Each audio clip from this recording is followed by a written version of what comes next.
I have always felt if you know what you're going to do in advance, then you won't do it.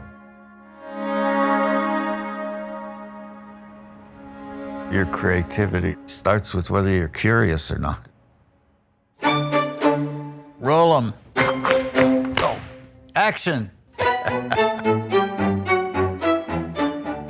When you build a building, any building, start with the simple block model to see where that goes. Most of our cities are built with just faceless glass, only for economies and not for humanities. As an artist, I got constraints. Gravity is one of them.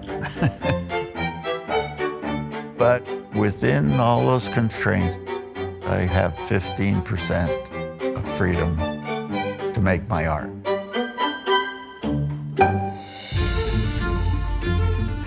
I'm always trying to express movement. I was fascinated with the fold, so basic to our first feelings of love and warmth.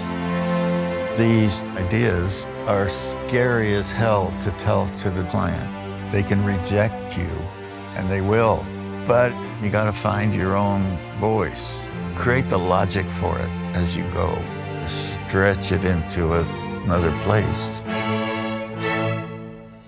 I'm just telling you how I did it and why I did it. Whatever you do, promise me that every project you make or design, you'll take the risk of doing something for humanity. I'm Frank Gehry, and this is my MasterClass. You would think I'd know when to quit.